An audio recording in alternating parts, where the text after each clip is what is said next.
Представляем особую серию Platinum с панорамным стеклом, цвет графит. Верхняя планка снимается, здесь получается у нас отток воздуха, то есть охлаждение идет створки, плюс еще охлаждение между двумя стеклами, здесь два стекла у нас.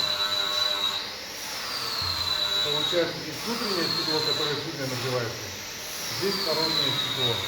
Получается, воздушное пространство, оно постоянно обдувается. Таким образом, у нас наружное стекло практически не нагревается. Створки опускаются и стекло продувается. То есть это супер безопасная дверка, об которую совершенно невозможно обжечься. Серия Platinum, панорамная, одинарная.